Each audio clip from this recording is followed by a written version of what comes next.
It's a pleasure to talk about how Mendel became a scientist, and I will focus a little bit on the Vienna part here, so Mendels education, Mendels University education.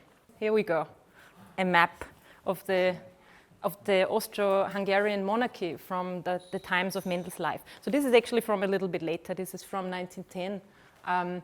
But here you see the different ethnic groups colored in different colors, and the Germans are red, and you see that there were pockets of Germans distributed throughout the monarchy. And up there in Silesia, that's up there where the light blue and red regions connect. This is what's today the Czech Republic. There were a lot of German speakers. And this is when, in one of these villages in Heinzendorf or Hinschitze, Mendel was born. So that wasn't very exceptional. There were lots of German-speaking communities scattered across the monarchy. So Mendel didn't even have to leave his own country when he went to study to Vienna. That was, in fact, the same country, despite the fact that it was, of course, a huge multi-ethnic conglomerate at the time. So this is from 1910. During Mendel's lifetime, even parts of northern Italy were still part of the monarchy. So we have a pointer somewhere, right? Yes, an old school pointer. So around here, Lombardy and Venezia were also still part of the monarchy. And actually that was lost during Mendel's lifetime. And he writes about that in a letter to his mother, that there were the Battle of Solferino was actually ongoing. That was during Mendel's lifetime, when Italy was won during these independence wars. So Mendel was from Silesia, and as a monk in the Augustinian monastery and assistant teacher, he eventually was supposed to get certified as a teacher. And for that purpose, he had to take an exam at the University of Vienna. Which you've probably made out by now. Here, I don't reach that far. And he took that exam and he failed. So then it was decided, predominantly by his abbot, Cyril Knapp, that he should get a formal education in the sciences to be able to retake that exam with more success.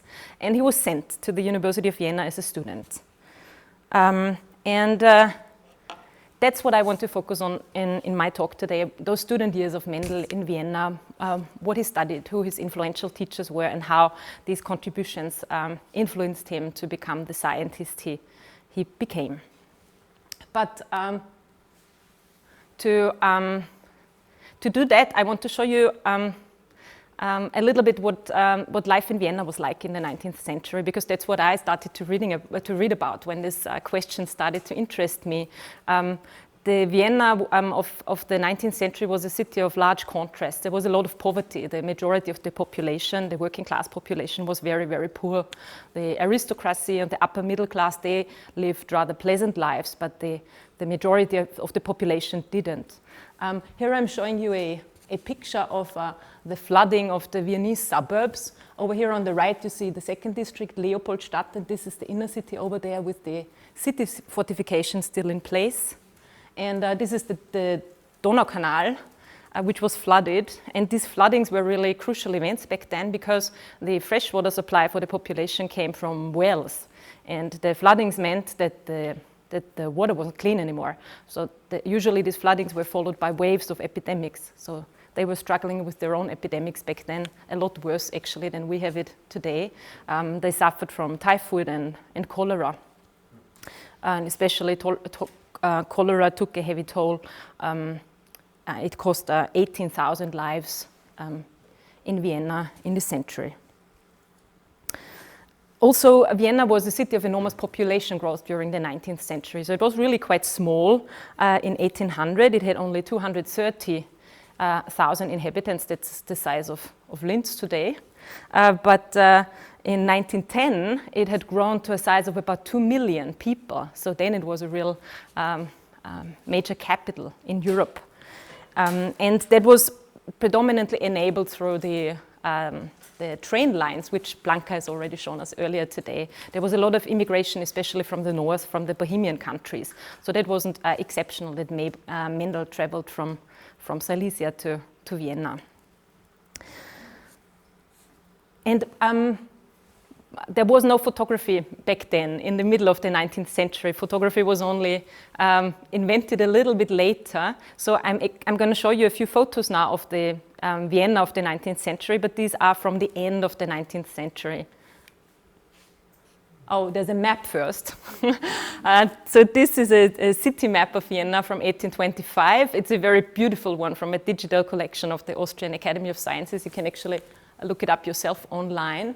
And now let's zoom in a little bit here. So this is this inner city, and here we see the city walls around the inner city, the city fortifications. They were still there when Mendel was a student in Vienna.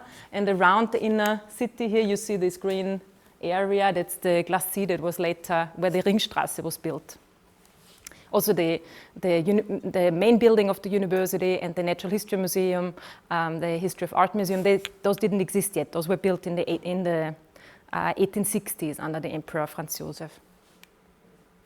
So here we see a picture from Franz Joseph's Quay. Now the city fortifications are gone because this is the end of the 19th century. Over here again is the second district, and you see the Kahlenberg in the background. And here on the street you see this first means of public transport in Vienna, the horse trams, they were called. And here is the picture from the Naschmarkt, a market scene. You see the St. Stephen's Cathedral in the back, and those horse trams again. And here is a scene from the Prater with the giant Ferris wheel. And here is the square at Amhof. And those buildings there at the back, the Central Vienna Fire Station is housed today. But otherwise it looks pretty much the same, apart from the people.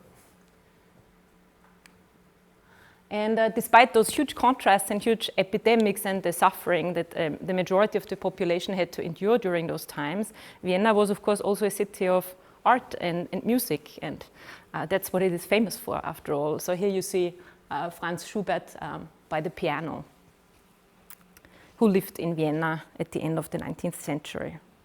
So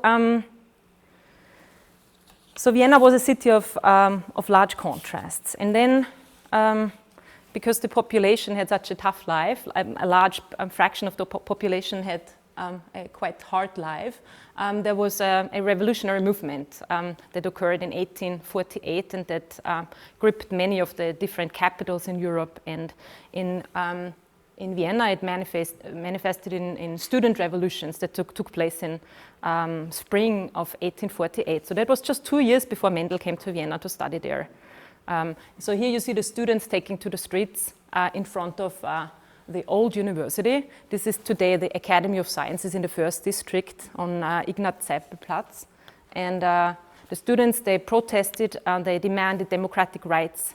They demanded an end of censorship and a constitution.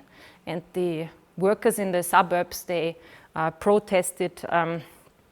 They protested against the high cost of living, and they demanded better living conditions. So first, the Habsburg leadership back then, the new young emperor Franz Joseph actually became the new head of state, and he made some real quick concessions. But those were taken back shortly after. So basically those revolutions were beat down and ended up politically in a period of neo-absolutism. So the emperor governed his empire in an absolutistic way.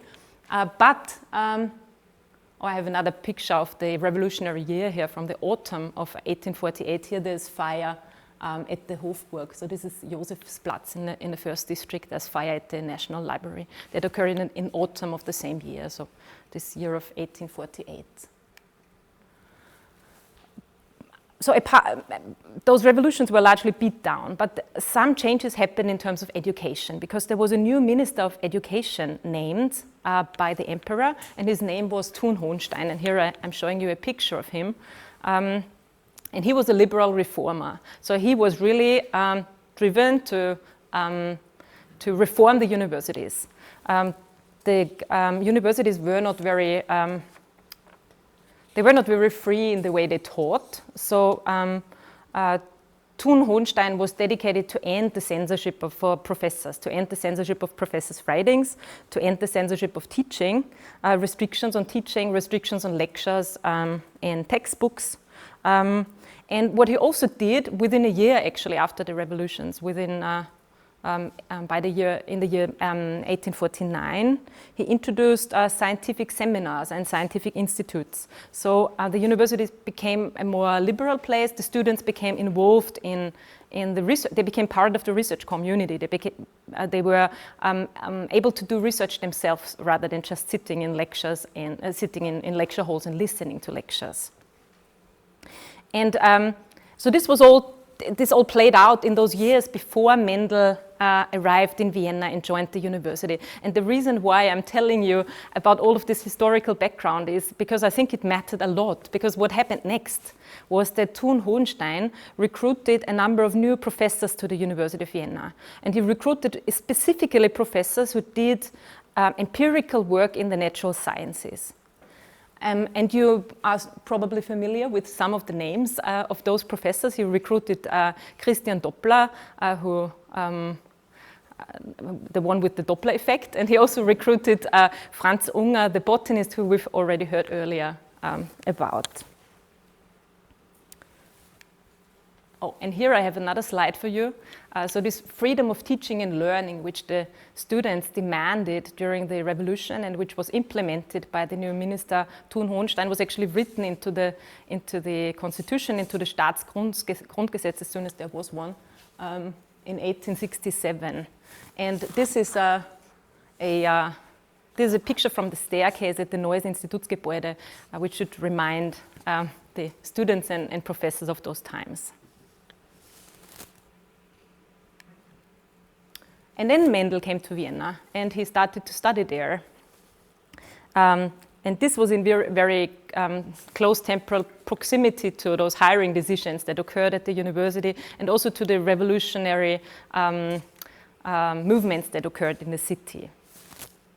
And here is a list of the courses that he took during his third semester. Mendel started out studying only physics during his first semester, so he really put a heavy focus on physics. But then he studied a lot of courses in different natural sciences.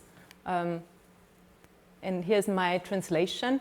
So he studied demonstration in experimental physics with Dr. Doppler, that's Christian Doppler. He studied zoology with Knea. That's quite interesting because Knea was actually one of the teachers who really failed him during his first attempt. He graded him really harshly. So then Mendel went back and studied with him. And then he studied chemistry with Rettenbacher, and he studied mathematics with Moth. And then he took some courses with Franz Unger in anatomy and physiology of plants, and also a course in the practical usage of the microscope. And here is another picture of Mendel's professors in Vienna. This is the Division of Mathematics and Natural Sciences of the Imperial Academy of Sciences in 1853. And so the names you've seen on the last slides and that already occurred on the previous talks today, you see many of them here. Doppler is not on this picture because Doppler had already stepped down from his position. He was very sick by the year of 1853 when this picture was actually made. So here's Carl Ludwig von Littrow, the astronomer over there with number 1. He's actually the son of the von Littrow who wrote this astronomy textbook where the scientists in Brno discovered Mendel's hair. So it was an astronomer dynasty.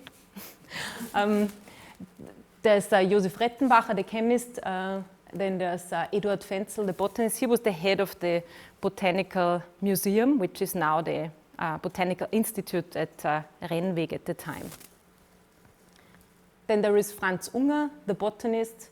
Over here is Andreas von Ettingshausen. He was a mathematician and physicist, and I'll talk a little bit about him shortly. And then there's Anton Schröter von Christelli, who was a mineralogist. And when reading about these people, I actually found out that Anton Schröter von Christelli was the son-in-law of Ettingshausen, so dynasties wherever you look.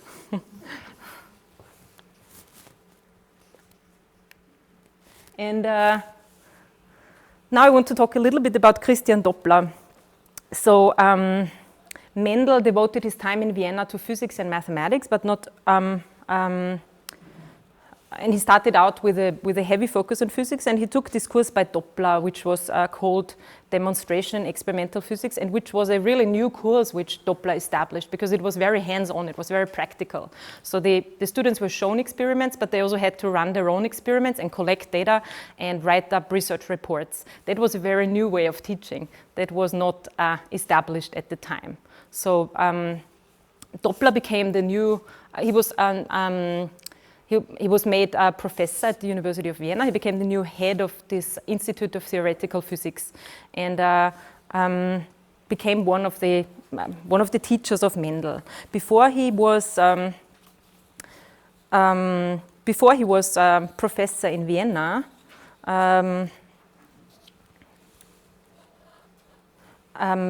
Doppler was professor at Charles University in Prague, and during those years at Charles University he had his most productive research time. That was when he published about the Doppler effect. That was actually before he came to Vienna. When he came to Vienna, he didn't have that much strength left, physical strength, because he was already very sick. He was suffering from a lung disease. So he had his position of the head of the Institute of Theoretical Experimental Physics only for 2 years, and then he had to step down. And then he was succeeded by Andreas von Ettingshausen in this position. And he died at the age of only 50 years in Venice from this lung disease.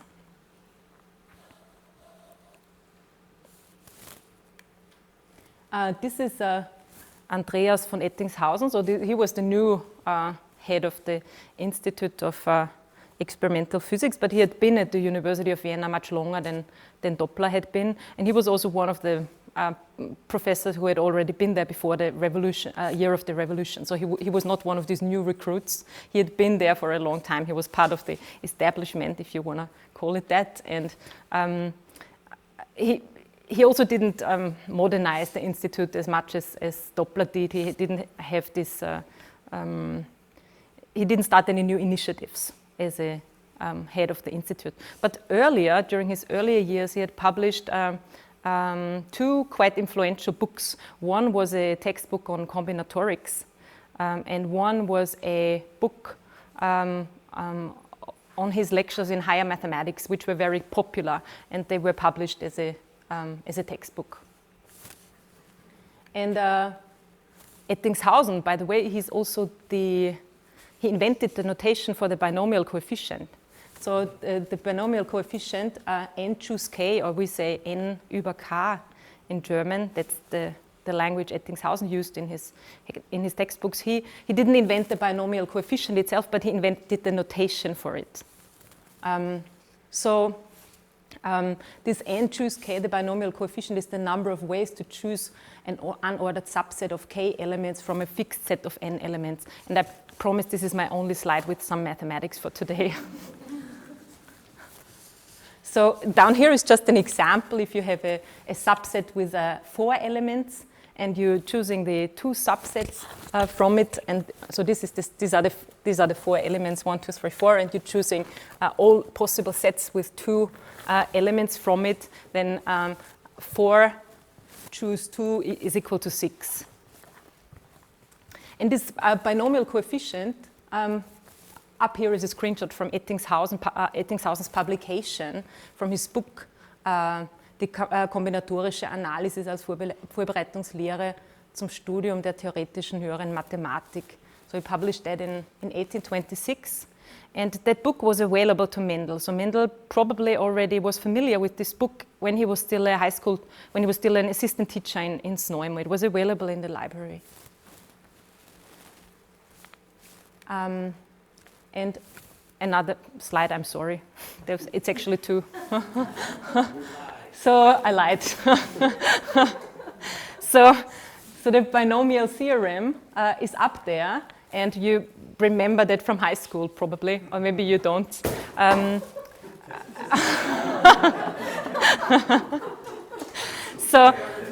So the binomial theorem tells us that you can expand these binomial terms in these expressions here on the right side. And the only thing I want to show you, I want you to notice, is that the binomial coefficient, which Ettingshausen came up, he invented this notation for the binomial coefficient, shows up in this expansion. So you see here n choose 0, n choose 1, n choose 2, and so on. And now if you actually spell it out, if you calculate the first couple of cases here, x plus y to the power of 0, and so on, you see that this is actually, so that you should all remember from high school. If you don't, then don't tell me. So, and this is, of course, what Mendel did in his paper. So Mendel is multiplying factors, and Mendel is doing combinatorics in his paper. So Mendel was a student of Ettingshausen at the University of Vienna, and 30 years earlier, Ettingshausen had already published this textbook, which was a classic by the time. So this is where Mendel got his mathematics skills from. And here is, of course, the same expression this is from Mendel's paper, the Versuche über Pflanzenhybriden, and here you see the same expression, only that Mendel, as Greg has already pointed out earlier, didn't write capital A for the homozygous type, but for the homozygotes he only used a single letter, capital A. But then he still did the combinatorics, and he did it with more than one trait.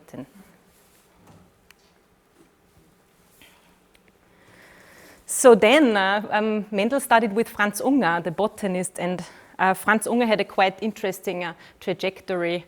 He first studied law, and then he studied medicine in Vienna.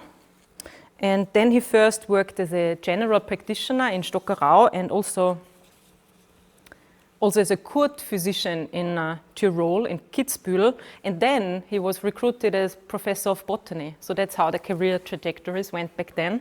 And then he was recruited from Graz. He was recruited to the University of Vienna in 1850 under Thun Hohenstein. And Franz Unger was a very diverse scholar. He had a lot of different research interests. He studied plant anatomy, and he studied plant pathology and plant biogeography. And he was also an evolutionary theorist.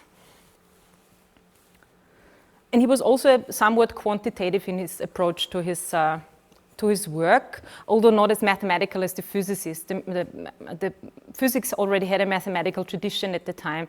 Biology was largely descriptive, but Unger still tried to assess presence of groups through geological time quantitatively. So he calculated ratios of different groups and how those changed over time. And this is where they worked, the botanists in Vienna at the time. This is the Botanical Institute, back then called the Botanical Museum of the University of Vienna. And here is another picture showing the greenhouses of the Botanical Museum. And this is a quote from Ernst Mayer's famous book, The Growth of Biological Thought, and it's quite a huge compliment for Franz Unger. Mayer states that among Darwin's many forerunners, few merit mention more than the Viennese botanist Franz Unger.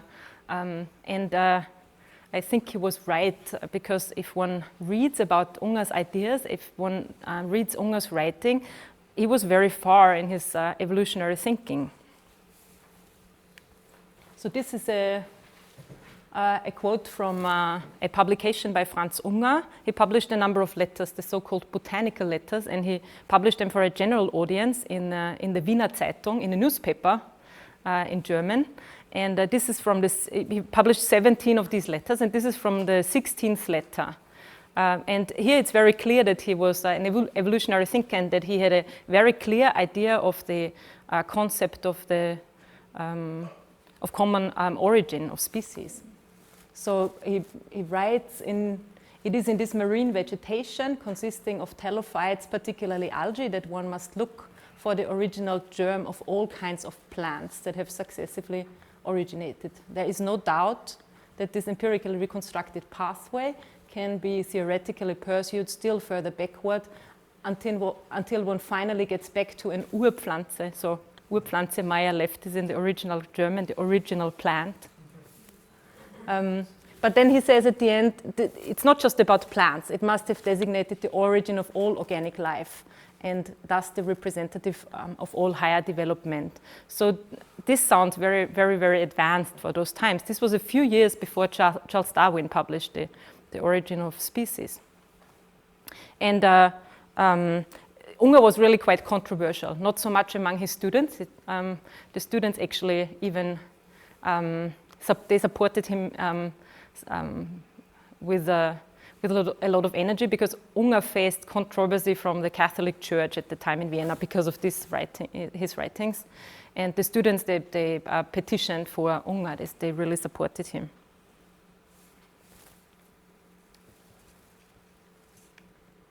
So,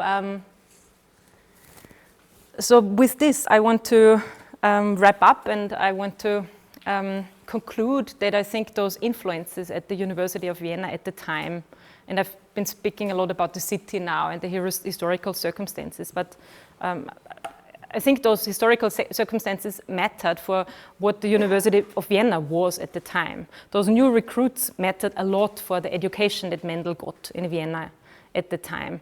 And when reading Mendel's paper, the Versuche über Pflanzenhybriden, carefully, you notice the mathematical skills, of course, but you also notice the evolutionary spirit. So he writes about, he has evolutionary ideas, which he mentions both in the introduction and in the discussion of his paper. And I think he was very much inspired by Unger